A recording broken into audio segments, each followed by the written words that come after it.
This is Andy Gutierrez from StarWars.com, and you are listening to Coffee with Kenobi with Dan Z. This is the podcast you're looking for.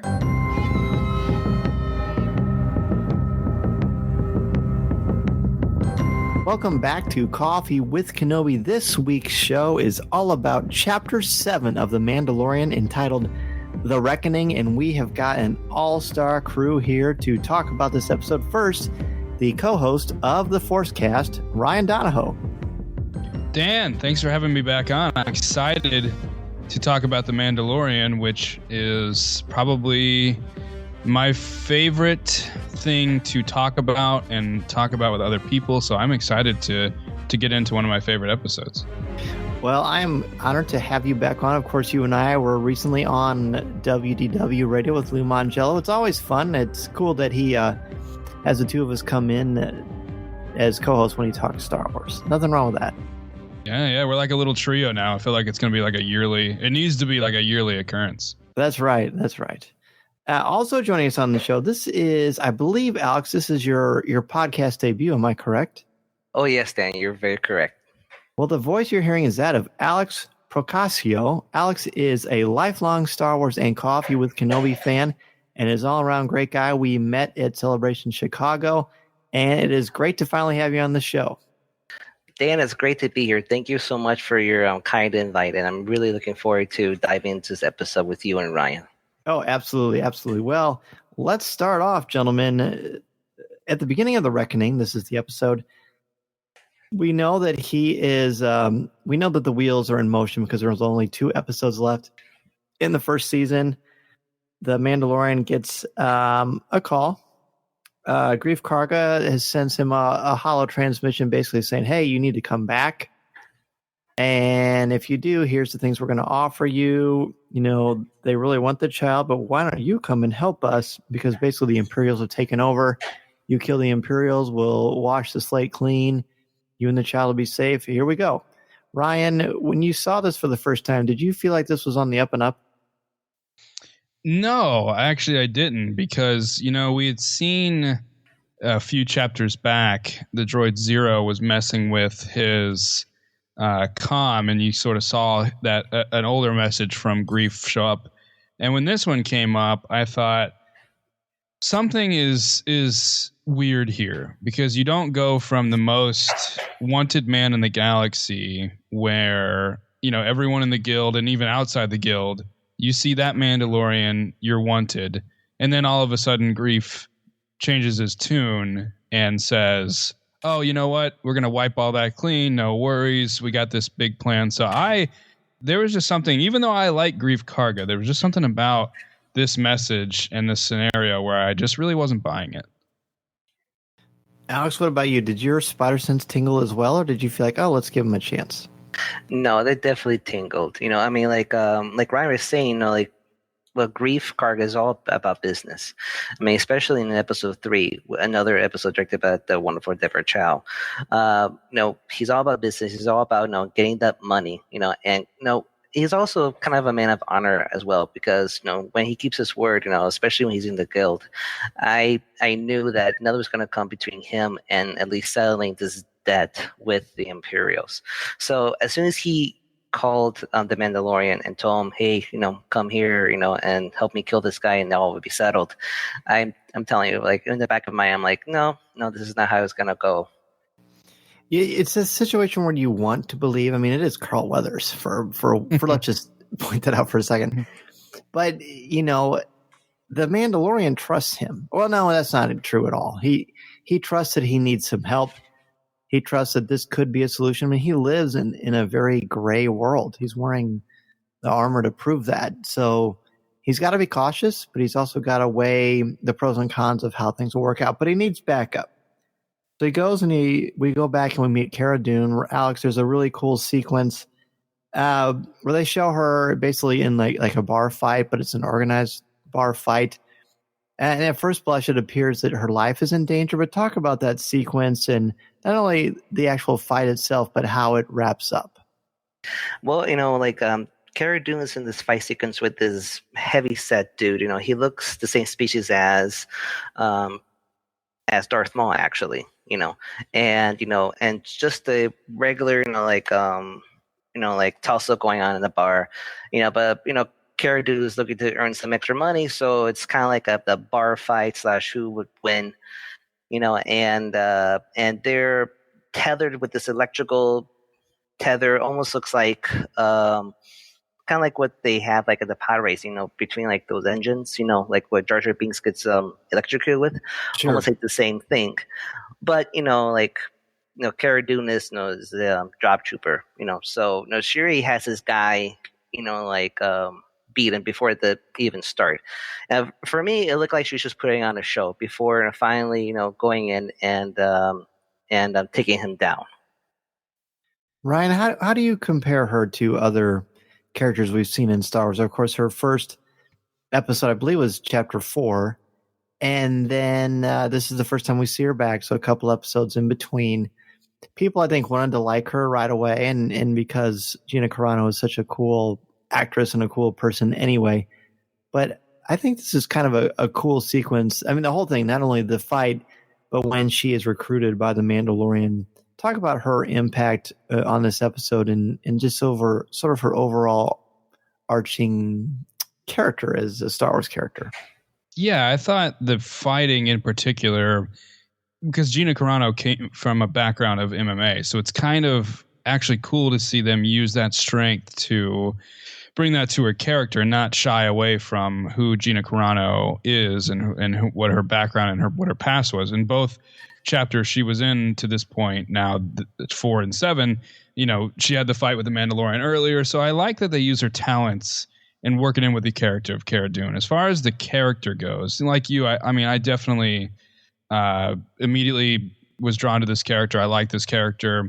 We knew she had a past with the rebellion, so we knew her intentions in the past had been good, and we knew she kind of ran into some trouble once it became the New Republic, and I think there's still more to dig there.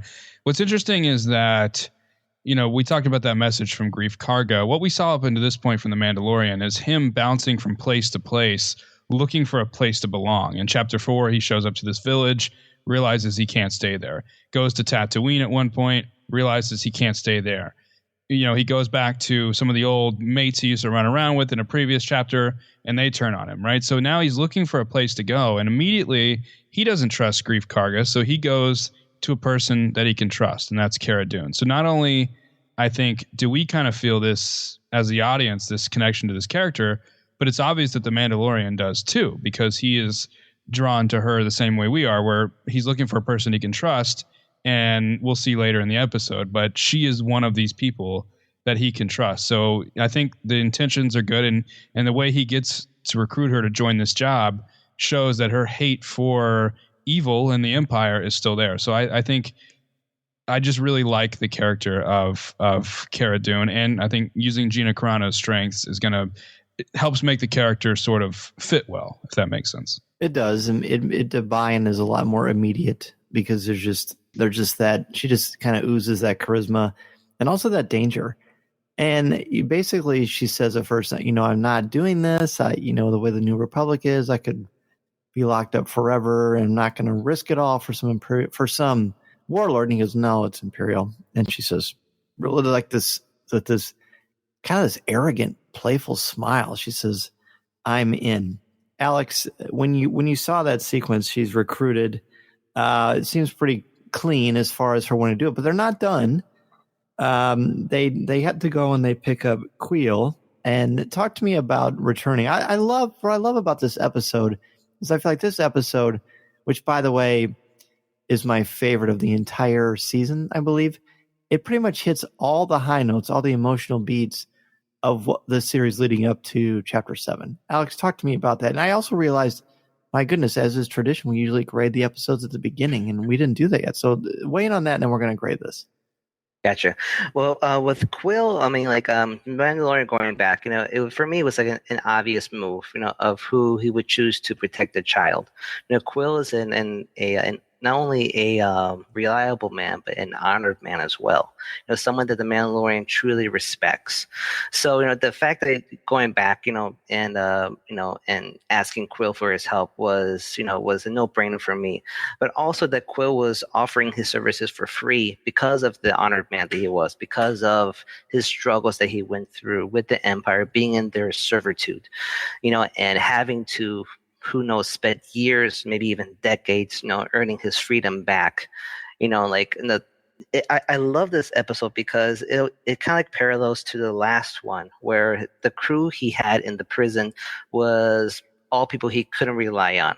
So in a way, it's almost like, like a reflection of that episode of him doing the opposite of picking people that he can rely on, and that including, Cara Dune and Quill, and I think for me, like just seeing that, seeing him rely on people and just seeing the character of Quill, it was just such a powerful moment for me.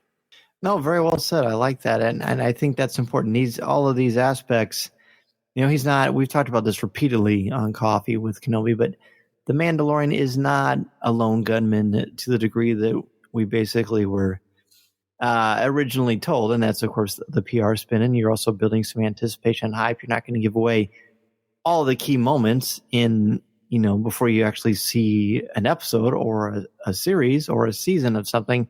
So I like that as this season has evolved, so too has not only the Mandalorian's outward empathy, because it's obviously already there internally, but his companionship and the fact that he is growing his own little surrogate family, which is very much a popular theme in Star Wars. So I'm going to take a break real fast because I can't believe I even have it written down in the outlines.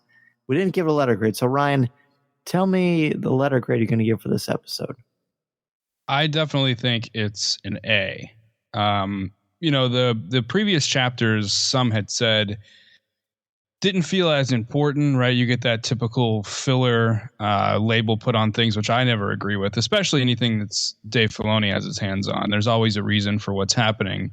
But this chapter sort of felt like all the other chapters, sort of culminating into a final arc for the season. And we saw a lot of tiebacks to IG-11 and Quill and Grief Karga and Navarro and Cara Dune and then the child and we go back to the client. So sort of everything that was building to this is sort of the start of the payoff. So it was not only thrilling, but it was great to see all these characters interact and a crew start to form. So for me, it was a definite A, and one that both chapter 7 and 8 are, I think, a definite always rewatch for me. I could always sit down and watch these and really feel and look for more and more details because I feel like the episodes are so rich and well done. Absolutely. Alex, what about you? What's your letter grade for this one? I have to agree with Ryan. I'm going to give it a solid A as well. I was debating if I wanted to give it an A+, but I feel like I'm going to save that A+ for episode 8, just because, I'm an action guy. So, for me, there was more action in episode 8. And I felt that episode 7 was more of a heavy deuce character build, Sure. which I love in myself, So, and I just felt that this episode has so much depth. I rewatched it today and I just couldn't believe of all the little things I've missed as far as characters, character development and how much, watching and a second viewing, I can see how important this one episode is, compared to the as far as the overall storyline goes. I felt this episode was very powerful. Oh, I agree, and I'm gonna give this episode the letter grade I've not given any episode this season. I'm gonna give it an A+. I think it's just about perfect and spot on. If I were to show someone an episode, all things being equal, I would show them either the first episode or the 7th one. I feel like it hits, again, all the emotional high notes. And also does something that it is able to kind of showcase what The Mandalorian is all about. It's got moments of great warmth, it's got great humor, and it's got some serious dread. So we're going to jump back into it. Once Quill is basically back in the fold, then IG-11 shows up, which is a nice welcome, because the last time we saw IG-11, he was incapacitated and apparently just completely done for, because the Mandalorian famously blasts him to save the child in the end of the first chapter. Now he's back, and Ryan, boy, has IG-11 changed. I think there's a ton of great conversation here. There's just a lot of important things going on. But before I jump in, I want to see kind of what you thought about this transformation. Yeah, Quill was my favorite character of the first couple of chapters, probably all the way through 4 or 5. And I kept wondering, we saw IG-11 on the poster, and we know Taika Waititi directed, the season finale, and he voiced this character. And then once he sort of got blasted in the first chapter, I thought, that's weird. Like, I thought for sure we would see more of the character. And then when he showed back up, IG-11, I really liked the way that they made a droid sort of have some dimensions to him.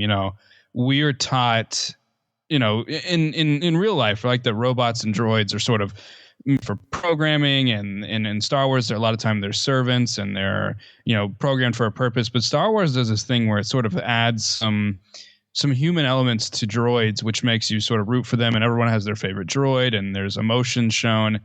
And what they did with this little training montage of Quill sort of reprogramming IG-11 was just something we hadn't really seen in Star Wars, sort of a montage like that. And I just thought that it really added some depth to IG-11 and the relationship between the Mandalorian and droids. We know he has a frosty history with droids. We've seen through multiple chapters now he does not like them, and he doesn't want anything to do with them, including IG-11. But I just thought it was an interesting dynamic to make this droid into sort of a droid that is now a caretaker, almost a maid, and instead of this, assassin droid. So I thought the montage, sort of the way it's going to tie in with the relationship between the Mandalorian and droids, I just really like the way that they didn't just make him a simple assassin droid that he has to work with. I agree. In the montage, I like that you called it a montage, because in a way it sort of is, but it's also like a father and a child. He's teaching IG-11 to walk, how to be gentle. Don't step on that little creature when you're moving that box around, kind of shoo it to the side, because you respect life. These are little programming things, but they're also kind of nurturing moments. And I think the most powerful thing that stepped out to me, Alex, was when Quill says, I reinforced it with patience and affirmation. And I thought, is there really a more lovely kind of, aphorism when it comes to how to raise a child or how to care for someone? I thought it was particularly moving, and Quill really kind of ascended in the ranks, the Star Wars ranks, the pantheon of great characters like Ryan mentioned, because of these things like this.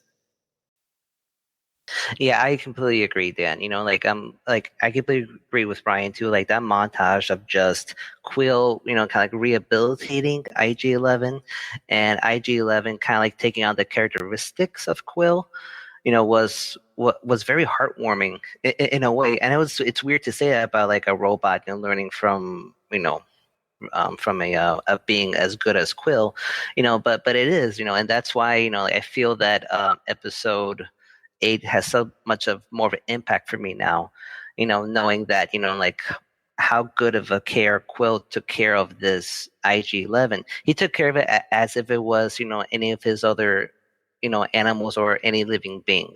It really speaks a lot to the character.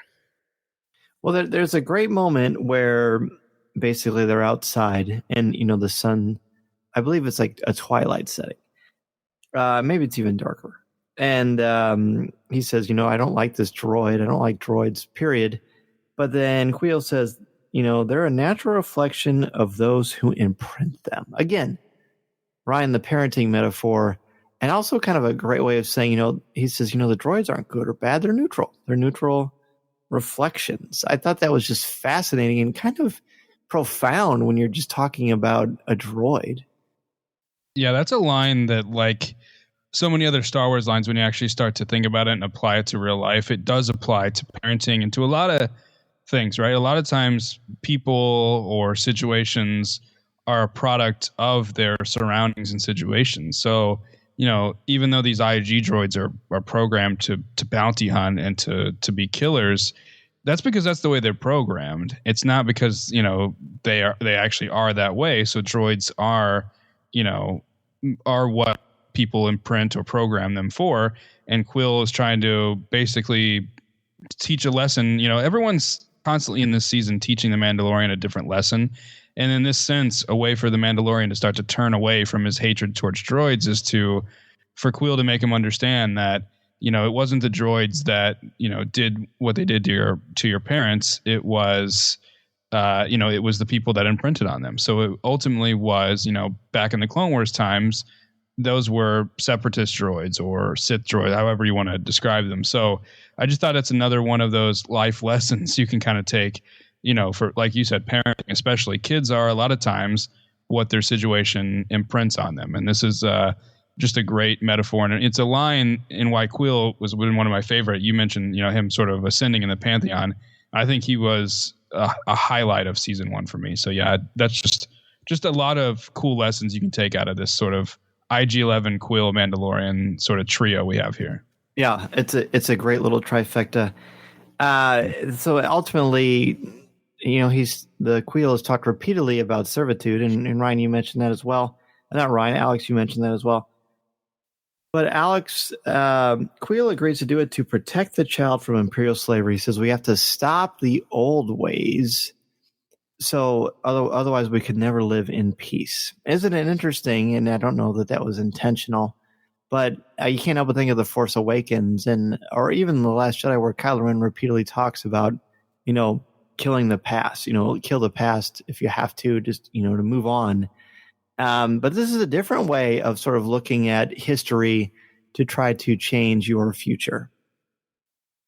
I agree. I love that that the Mandalorian, parallels with, besides it being its own, part of the universe, it also, you can definitely see all the connections it has throughout, the Skywalker saga.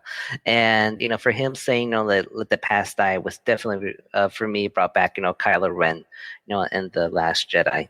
And just, hearing him, say that and wanting to, it just makes his character just, so humble, just saying look, I may be living in peace, but as long as, people are suffering, I'm not going to be just standing by and doing nothing. And ultimately he agrees to protect the child because of his beliefs. I love it. Well, let's take a break. When we come back, we're going to talk about the second half of this episode. We've got the return of some creatures in a very fearsome way that I never would have expected. We've got a surprise reaction from the child and much more. This is Coffee with Kenobi. This is Vanessa Marshall, and you're listening to Coffee with Kenobi.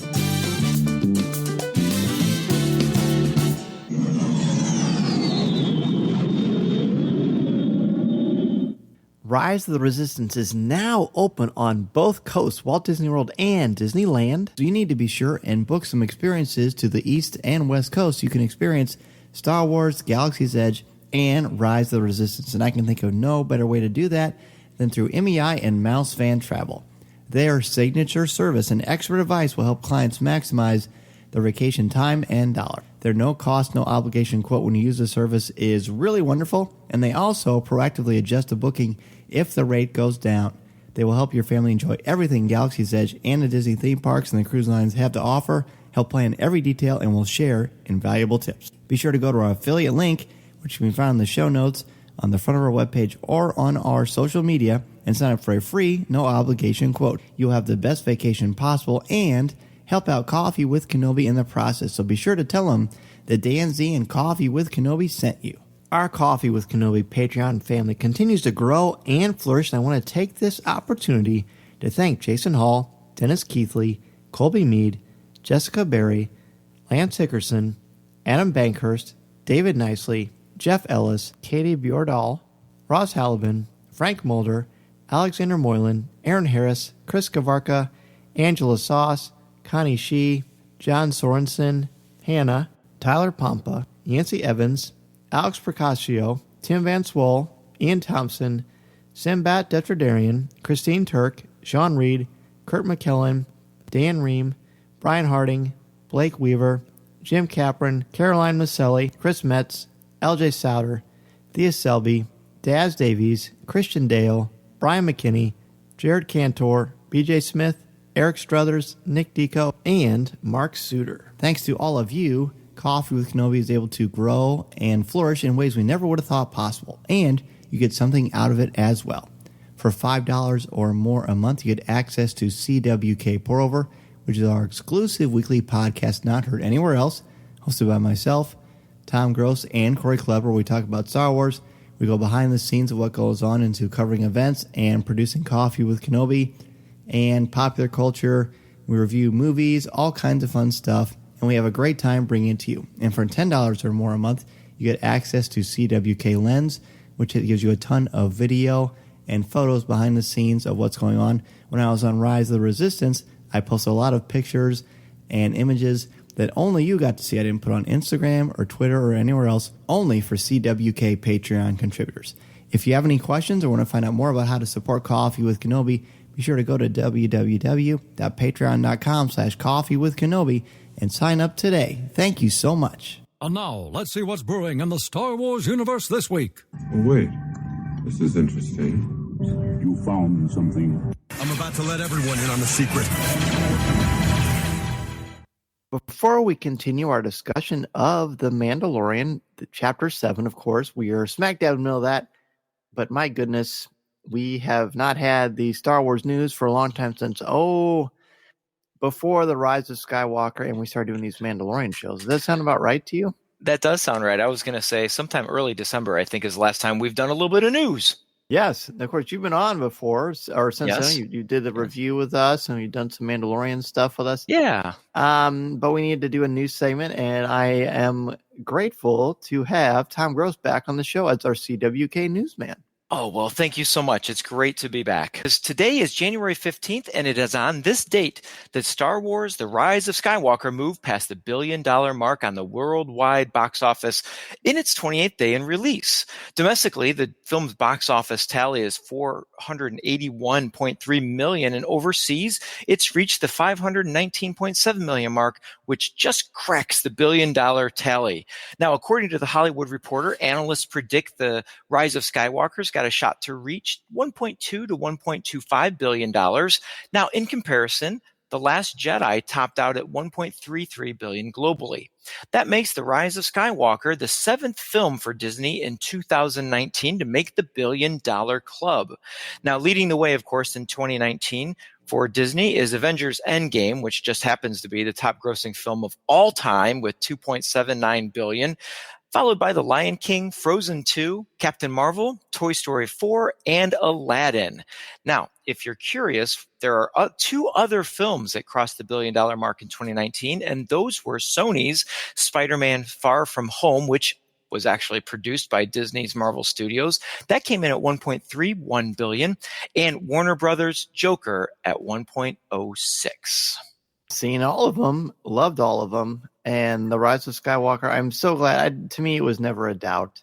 No, yeah. And it is nice to see Star Wars get back to over the $1 billion mark. I still maintain that had Solo been released differently at a different time of year, it would have eventually gotten to that plateau as well. Mm-hmm. But I think this is wonderful, and I got to say, we don't normally address things like this, but I will say that when people say that that's a disappointment or that it hasn't met The Last Jedi, I find that so ironic because everyone, I shouldn't say everyone, but a lot of people like The Last Jedi, but a lot of people, a very loud minority, did not.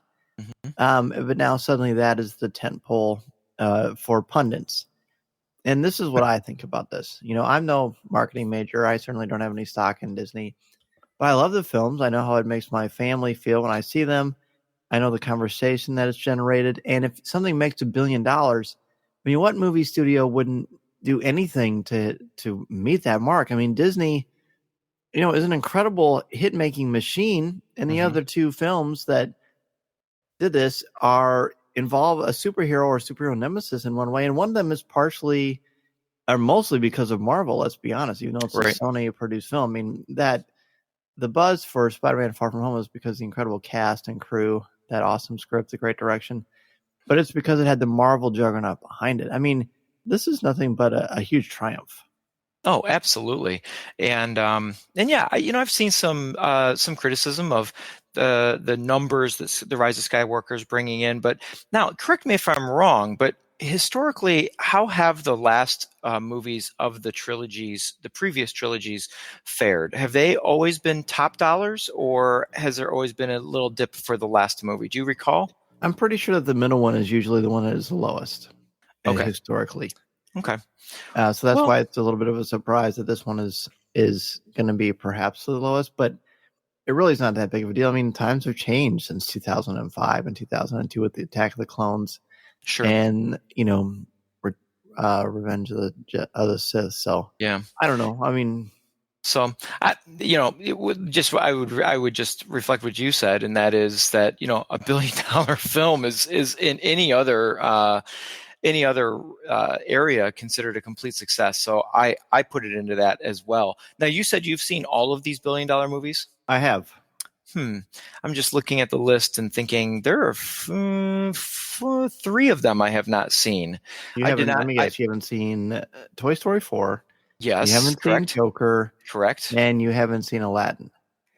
I saw Aladdin on the ship that's right. on the Disney cruise. Then what's the other one? It's The Lion King. I have not seen yet. Oh, it's exceptional. Yeah, I'm sure it is. We just haven't gotten around to that one. But that's the other 2 that you mentioned, Joker and Toy Story 4. Not interested. We know about your. If you've heard CWK Prover, which you should absolutely subscribe to on our Patreon page, you know that Tom is not a Toy Story person, but we still love him anyway. That's right. And you know what? I probably should give Toy Story a shot with my girls. Neither one of them have seen it, and that's my fault because of my disdain for the franchise. But I should probably give them a shot to make their own decision. So maybe someday. Wow, subtle language. Yeah, right.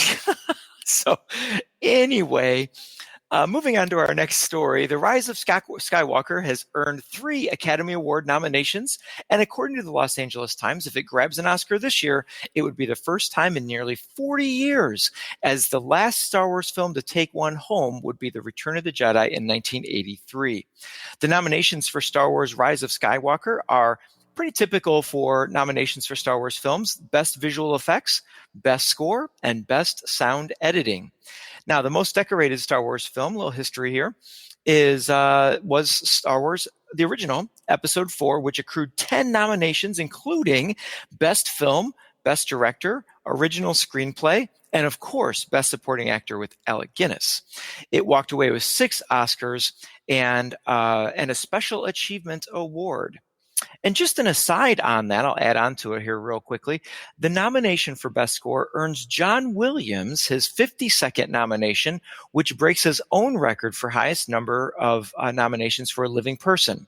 Now, if you're wondering who has the overall nomination, Williams is just behind the overall leader, which, Dan, I bet you know who that is. That'd be Walt Disney. Absolutely. He has received 59 nominations in his career.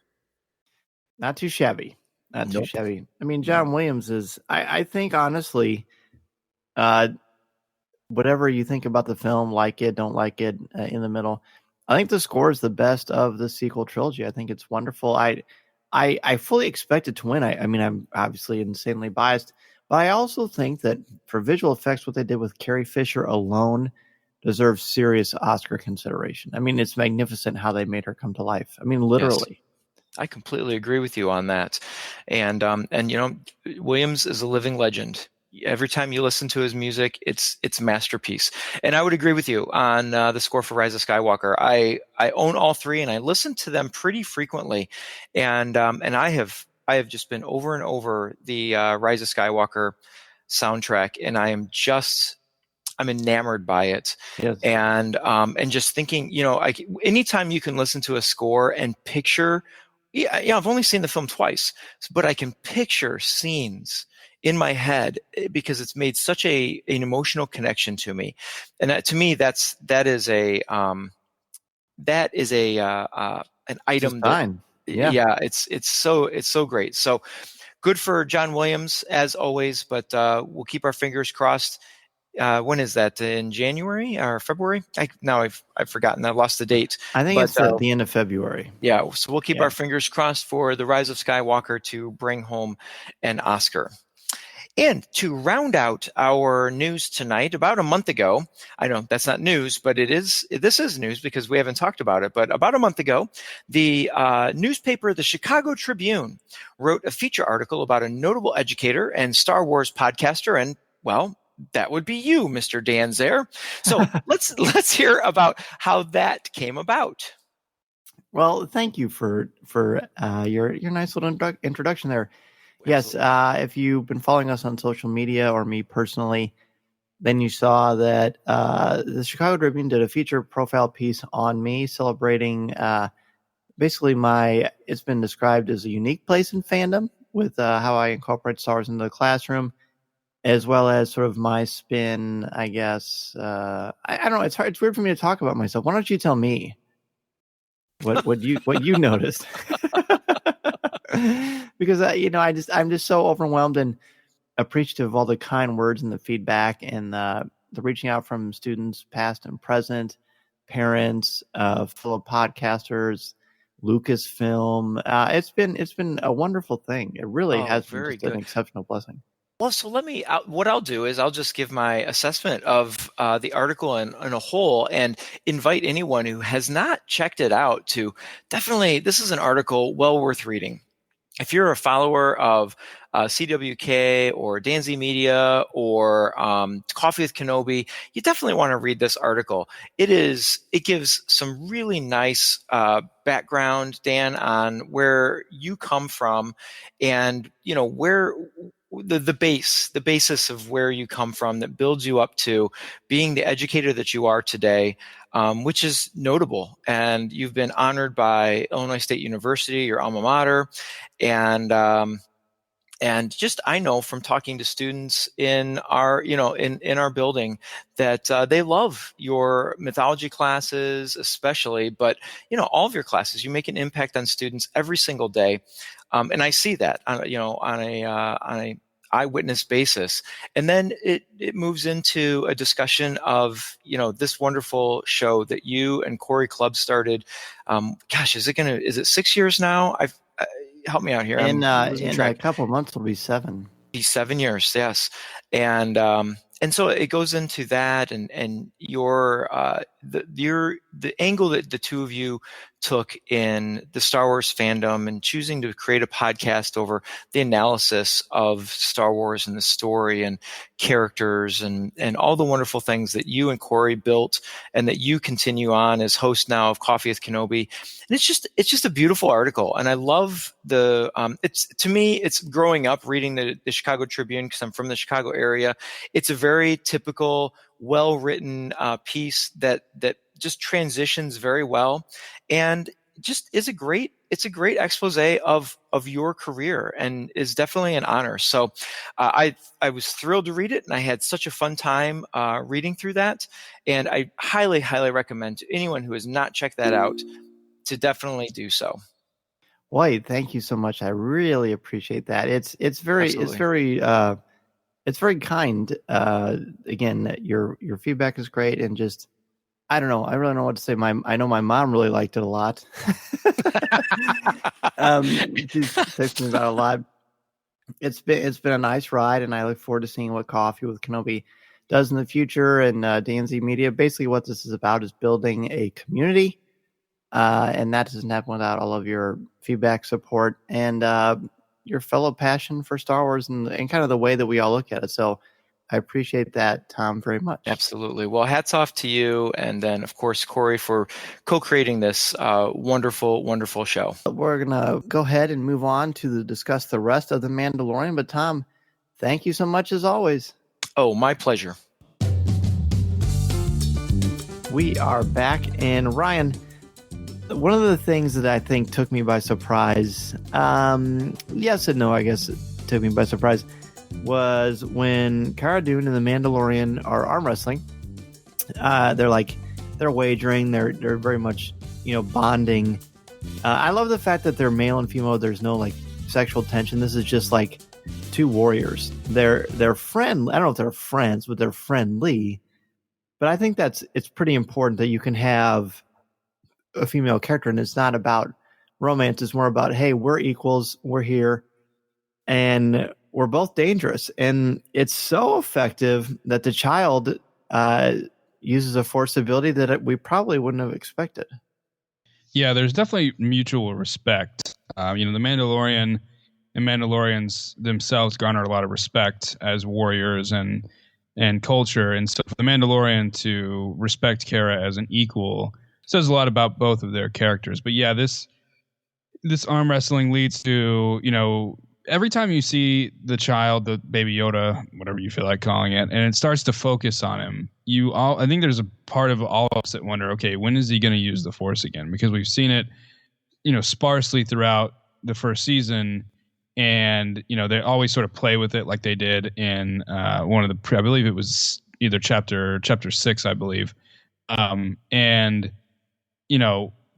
now they sort of do that shot where it starts to build up, and he reaches out his hand and sort of does a force choke. I just like the way that they sort of play with the force sensitivity of the child, and he knows he's force sensitive, but you can tell he doesn't really know how to use it except for instinctively. And I love the fact that it gives us a view of how everyone in the galaxy views the Force. None of them really know what it is or how he is able to use it, and that still continues. And I love the way that they sort of play with that in the show. Well, how do you react when people start saying, "Oh, I guess the thing is going to turn to the dark side"? How do you react to that? I don't think so. I think that's, again, just an act on instinct. He doesn't know, even though he's 50, he's a child. He doesn't know what's good or bad. If I'm using this, it's the dark side of the Force. I think it's more instinctively, but I think that goes to the overall meaning of Force users, right? It's if you're not disciplined in the way that you use the Force or your Force sensitivity, it can lead to dark paths. And so that's why being a Jedi or being on the light side is a choice not to use, the Force in a way that Baby Yoda did here, or the Sith or others use it in that way. Well, it also goes back to Quill's comment from a few moments ago where he says they're neutral reflections of those who imprint them. Yep. Now, the child is not neutral. I mean, it's the child, but you can tell that it's a kind baby. I mean, it sounds like such a funny sentence to say, but about a $5 million puppet, but it's true. And I think there is zero reason to think that this is going to be a dark side situation. This is just, as you said, this is instinct. This is protection for a loved one. I found it, I'm not going to say I found it endearing, but I found it exciting and I think important. Alex, how did that sequence kind of hit you? Well, I mean, I have to agree with both of you guys. I feel that the child was just acting on instinct of protecting a parent. Like any child would be. If someone pushes you, and you're in front of your child is going to be automatically defensive. And just seeing him using the Force, I agree with you guys, man. I don't think he was leaning to the dark side or anything like that. Again, it was just instinctual. But seeing that, it did drop my heart a little bit. I'm thinking because the only time we ever see Force choke has been from Vader, and so I was like, oh my god, is he going to be turned to the dark side? But then that quickly faded away, and it just reinforced that that this baby does need somebody to raise him in the ways, if not in the Jedi way, in the way of how Krill, would raise somebody, so it was a very powerful scene of just enforcing that, that this baby is powerful and that he does need a teacher. We see some tension, Ryan, between Quill and Cara Dune. And I think there's some natural suspicion from Cara. I keep saying Cara and Cara intermittently, but Star Wars is full of that. Leia, Solo, Han, all kinds of stuff. I think there's some interesting tension there. I'm glad they didn't overplay it. And I love the fact, Ryan, that it's all kind of subsides because the Mandalorian says, hey, can you pad this bed so the child can sleep better? I mean, it's a complete change in the tone and the direction of the conversation. But I thought, wow, this is wonderful. To me, the Mandalorian is sort of the ultimate man. He's tough, he's powerful, but he's also nurturing and loving and protects. I just think he really is a fantastic character. Yeah, I think the tension that you mentioned between Kara and Quill is sort of, Kara's very much handle things by the fist and, do what you have to do to get things done. And Quill's a very methodical, thought out person who's patient and takes things one step at a time. So I like that they sort of played those two style of characters against each other. And they both use their hands, but in different ways. Exactly. Yep. That's another smart way that, Star Wars in this series sort of plays on things. But, that specific moment you talked about with getting the child to sleep better, this entire season has been the Mandalorian learning things from the people he interacts with. Like Quill has taught him things, when they went to Tatooine and, Amy Sedaris's character says, when she finds the child, she tells him, you have a lot to learn about taking care of a baby, taking care of a child. And I said, on our review show, I said, listen closely to those things, because I think that's him setting up that each chapter and each person he interacts with is a lesson learned. And you start to see him evolve as a character, right? When he was turned on in the last chapter against everybody else, instead of killing them, he allowed them to live, right? That's character growth. And here, taking that lesson from Tatooine, you need to learn, you have a lot to learn about taking care of a child. And he just simply says to her, thank you. Fast forward to chapter 7 now, and you start to see those lessons in motion, right? Now he's thinking more about how to take care of the child in a good way, and saying, hey, when he went before, he just sort of put him in this side container, and just walked out and didn't think anything about leaving a baby all alone. And now you look at him, and like you're right, Dan, he's now he's very caring, he's learning, and he's thinking of others in a really strong way, including the child, which is the entire reason he got into this mess, is because he put somebody else above himself in taking the child with him. And now you're starting to see some lessons learned on, I've got to learn how to take better care of the child. Can we find a way to get a better sleeping arrangement? And that's just, to me, great character growth and callbacks to previous chapters. Absolutely. Very well said.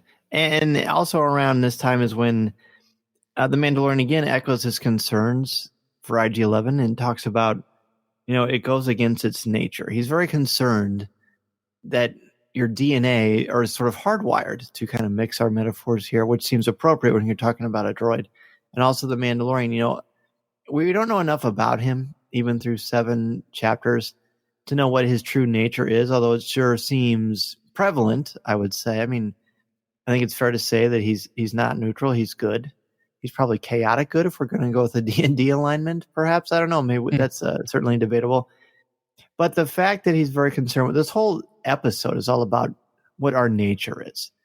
Cara Dune agrees to go because they're fighting Imperials. That's her nature, to fight the enemy, the great enemy.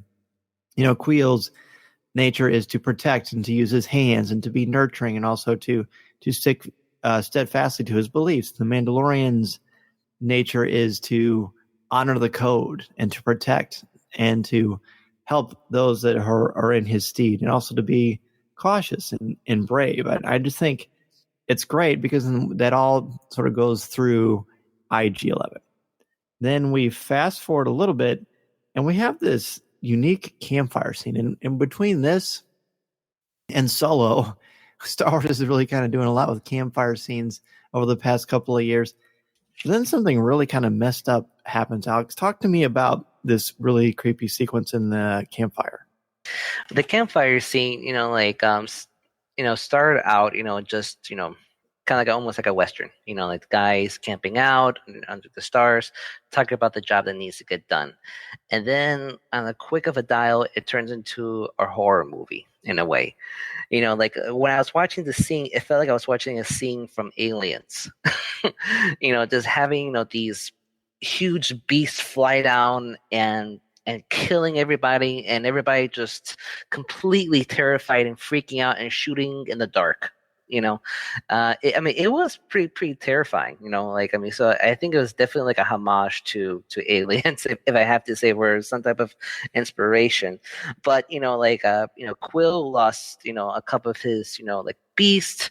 Carl Weathers got injured, and then the scene of, I'm gonna call him the child or Baby Yoda, revealing himself and wanting to heal him to again shows another side of the Force that we haven't seen before prior to Rise of Skywalker. So, but just that scene itself was pretty scary in my opinion.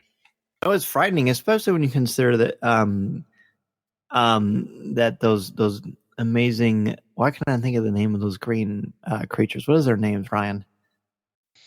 The Purgs, not the Purgs. The Blurgs. Blurgs, yes. Yeah, yep. Yes, the Blurgs. I think the fact that they could be carried away makes it extra frightening. But am I right? Did they say Minox? I've heard there's been some debate. I can't. Yeah. There was some creature from the EU that was brought up too, but I don't think they actually said it in the episode. I swear they yell out Minox, but it's so quick and it's followed by blaster fire and music. And even when I watch it repeatedly, I can rewind that part and it sounds like Minox, but I'm not 100% sure. And it's not like they're credited at the end. Right. Yeah. No, I think that was unlike a scene that we've ever seen in Star Wars. That's kind of what I like about Star Wars television and streaming shows, is that there's more time and more chances. And Filoni has done this a lot in the animated universe, is to give us different genres and styles inside of Star Wars. And I think it works really well. This is definitely, they almost look like Star Wars dinosaurs. It's almost like a scene at Jurassic Park. I would have believed you. Yeah. It was definitely a different, we've seen horror, we've seen comedy, we've seen all sorts of different styles in this show. And this was another one of those moments. I remember watching it for the first time thinking, wow, that's unlike anything I've ever seen. It's like that scene in Empire Strikes Back, where you get the slapping on the windshield of the Falcon screaming, but like times 10, right? So I loved this sequence. I loved how it went from that solo, a Star Wars story style campfire to real quick, hey, we're kind of in trouble. And stuff is going down real quick. I just love that little transition of this quiet, campfire scene where you're not really expecting anything to, holy cow, we got a lot of problems. I think this, coupled with the sequence at the beginning of the episode where Cara Dune and the Mandalorian are down in the hold of the ship, and all of a sudden things become chaotic because the child is messing with the controls and putting them in jeopardy, even though it doesn't do it on purpose. But the campfire sequence, and another sequence in this episode show how just when things seem calm and everyone is at peace, craziness ensues. It's a very Star Wars thing, and it's also very effective storytelling. We find out that Grief Karga the plan was for him to kill the Mandalorian and to take the child, but because of that beautiful sequence where the child heals, not only does it heal, his wounds and the poison that's going through him, but also sort of heals his, his greed and his sort of his insatiable drive to go where the money is. But it shows that Grief Karga actually has a conscience as well that he listens to, and he upholds it. And Alex, I thought that was a kind of a refreshing change of pace. Yeah, I think it right there immediately put Grief Karga in the Mandalorian shoes. This went straight from, hey, this is a job, this is all about me, this is all about the money. And he sort of, I think, saw immediately what the Mandalorian saw, that this is actually a living child. And not only that, but he wouldn't care if their original plan went through. He wouldn't have cared if the child was dead, or he doesn't care what what they were going to do with them. He was just trying to get them off the planet, get his money, and he didn't care who had to die in the process. And this sort of put a real living being, I almost said human, but Baby Yoda's not a human, a real face on this job. And sort of, I think he immediately saw what the Mandalorian had seen, and this quickly went from a job and after the money and get these Imperials off my planet to, I do have a conscience, and there's more to this. This thing, I was willing to kill it or give it away, and yet it came to me and healed me, in spite of that. And that's, I think, was another profound lesson and moment in this episode. I agree. And Alex, I think it's important too that, like Ryan just said, the fact that the child goes to Grief Karga and heals him. I think that obviously, I mean, besides the wonder of something amazing happening, but also having his life saved, it gives him kind of a change of pace, a change of heart.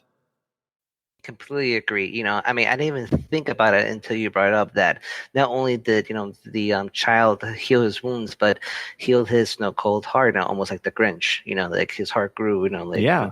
two sizes. I like that. Yeah, and and also like Grief Karga is a man of his word and a man of honor, but I feel that as Ryan was saying, if baby Yoda or the child hadn't have done that, he probably would have fall through with the plan and just killed him. But because this moment, it pretty much changed the whole plan. I mean, it changed everything for Grief Karga.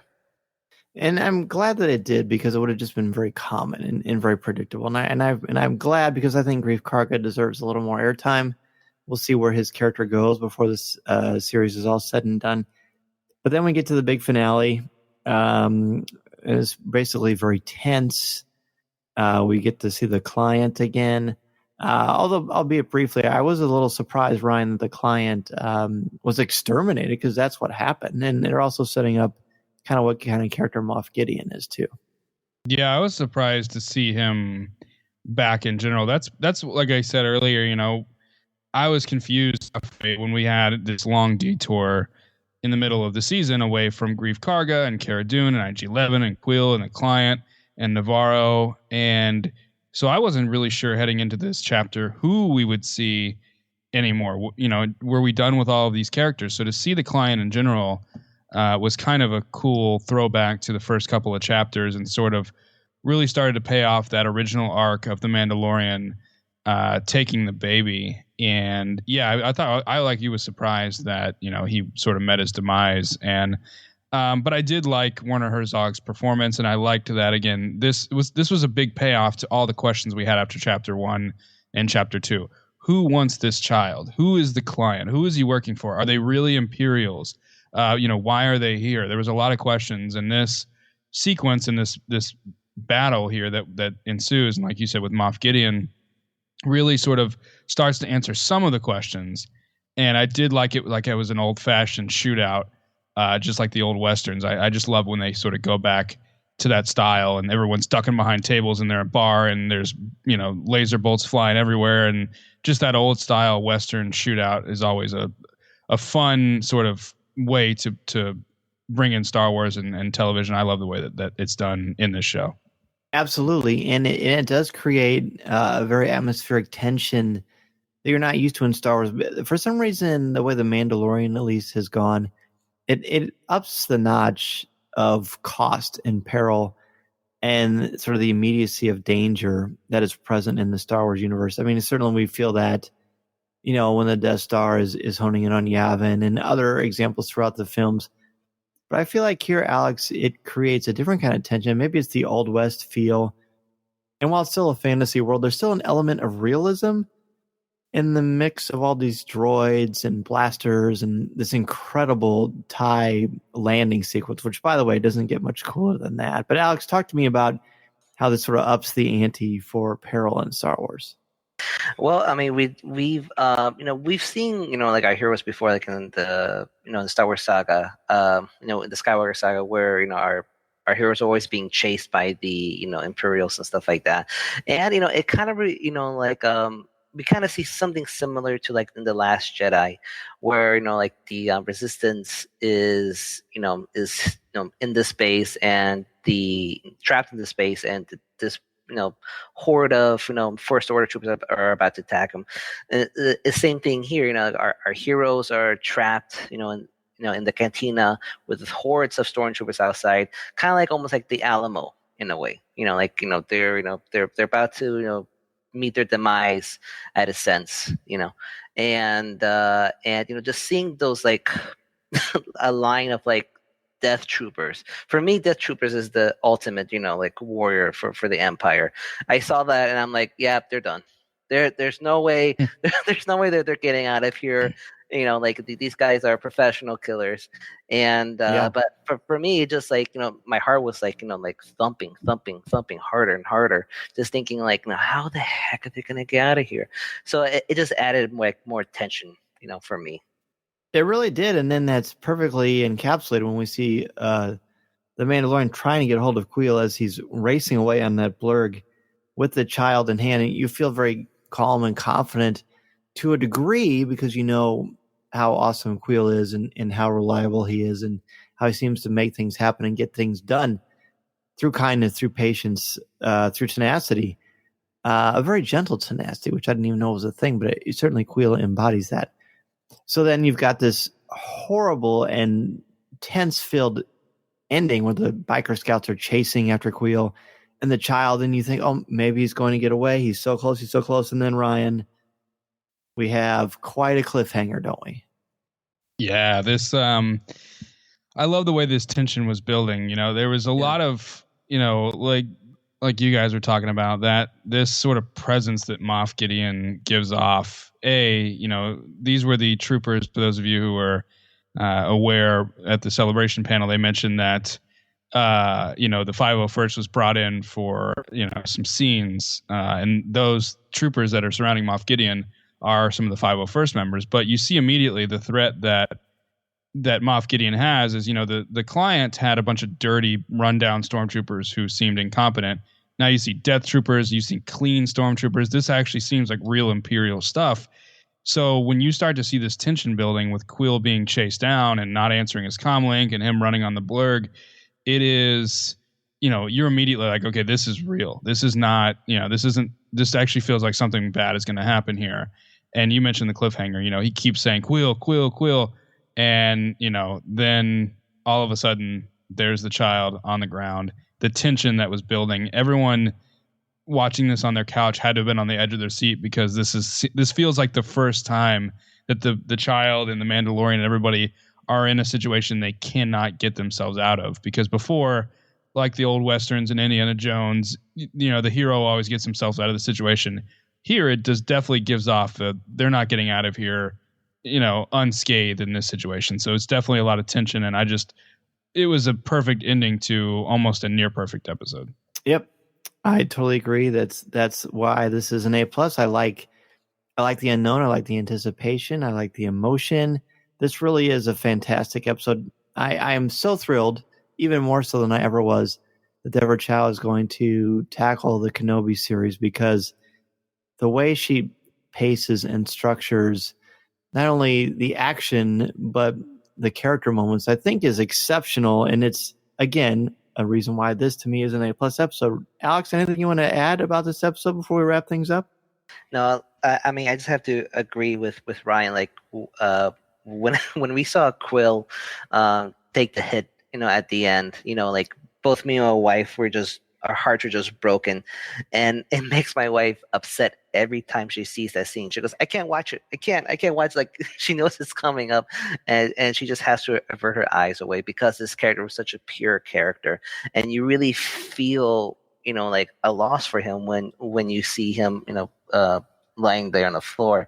And again, like, I have to agree with you, Dan, about this episode being, a great episode. Especially excited to see what Deborah Chow can bring to this Kenobi series. All the episodes that I like that she directed was episode 3, and this one are definitely my favorite. And along with the episode 8 directed by Taika Waititi. But again, I'm really looking forward to seeing what she can bring to the Star Wars universe. Here, Ryan. Anything you want to add before we wrap things up? Deborah Chow is great, and both of her chapters gave us some of the best moments of the series so far.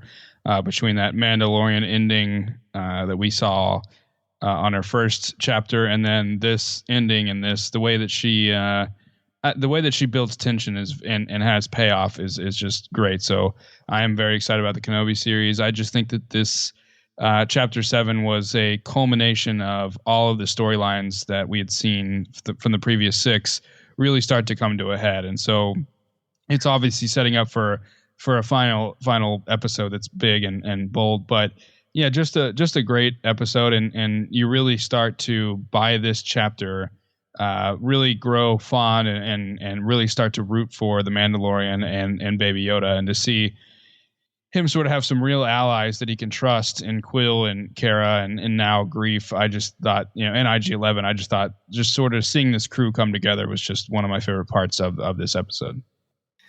I very much agree. It's. I mean, what more can you say? It's a tremendous episode. It really encapsulates and builds upon the previous 7 chapters or previous 6 chapters nicely, and it's going to make for one heck of a finale. I mean, who we kidding? We all know what the finale is, but we're recording things a little bit after the fact, and that is good. It's also good, by the way, to chat with both you, Ryan, and you, Alex. Ryan, let everybody know where they can reach out to you and find your great work on the Forcecast. Yeah, so our website's forcecast.net. We're on all the pod catchers, so you just want to search the Forcecast. We have a lot of great stuff going on. Taking a little break for a couple weeks in January, but we'll be back full force near the end of the month. And of course, we're on Twitter at ForcecastNet and Facebook, facebook.com/Forcecast. And it's always a pleasure, Dan. I love that we keep getting to work together. And so coming in February, as long as Dan can make it work in his busy schedule, I think you're going to hear Dan on the Forcecast coming up. It's my great honor, my friend. Thank you so much, as always, for coming on the show. And I also love working with you, which is really great. It was also really great, Alex. You nailed the audition, buddy. You are welcome to come back anytime to Coffee with Kenobi. Where can everybody find you if they want to talk some Star Wars? Well, Dan, people can find me at my Twitter account. That's at Procaccio Alex. Pretty simple. It's spelled PROCACCIO, and then my first name, Alex. And thank you so much for having me on the show, Dan. It was really been an honor, and I've been a huge fan of yours. So just the opportunity to be here talking with you guys is so awesome. So thank you so much for the invite. Yeah, Alex, you definitely didn't seem like a newbie to me. Seems like you're a natural for this. So it was great talking to you too, Alex. Thanks. A pleasure speaking with you as well. Listening to Coffee with Kenobi, you are the podcast you're looking for. This is...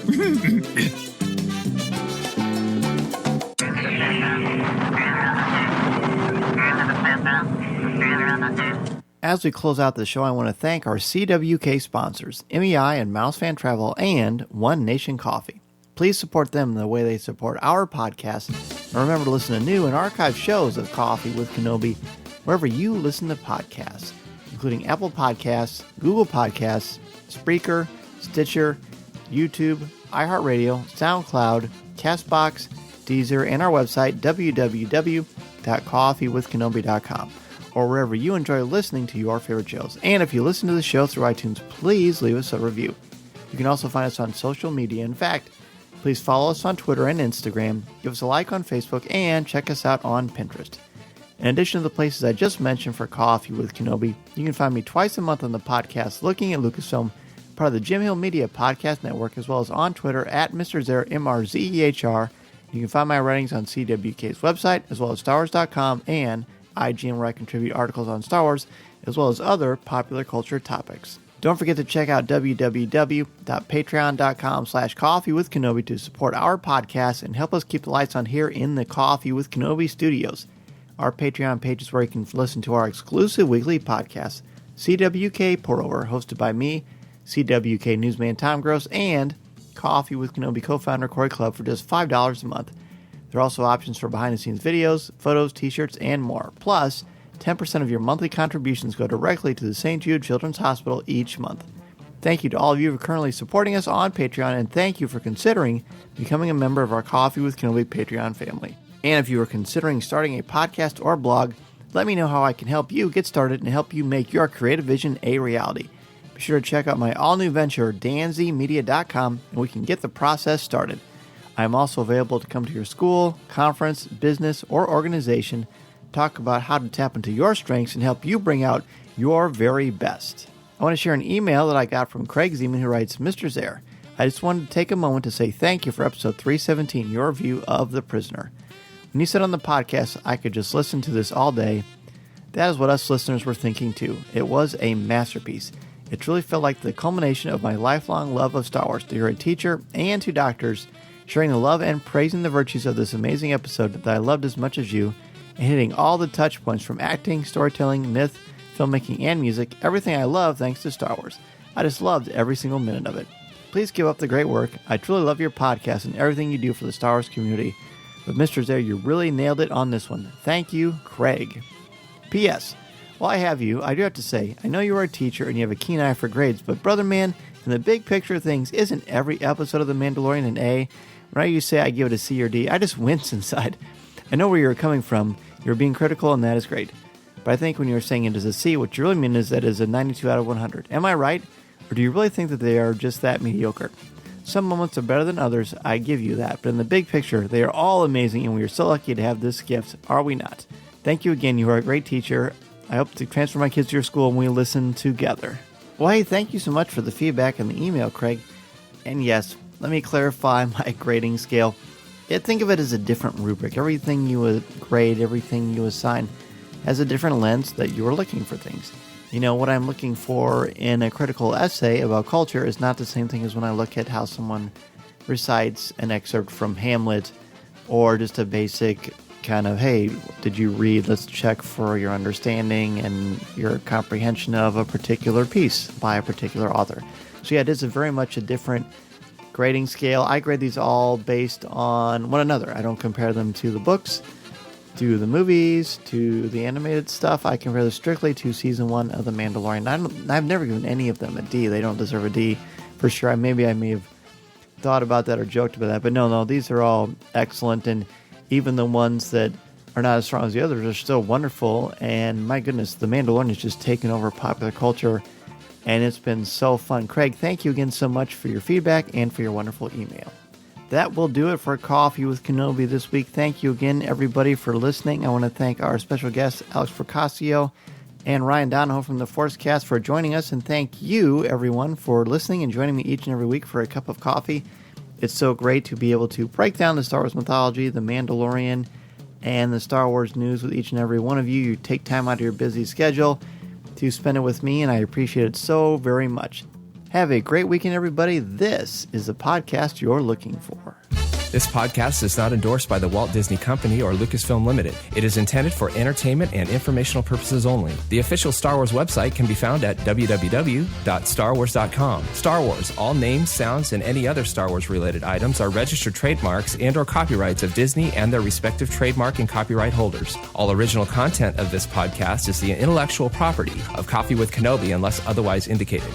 This is the podcast you're looking for. There's no one here. Move along. Move along.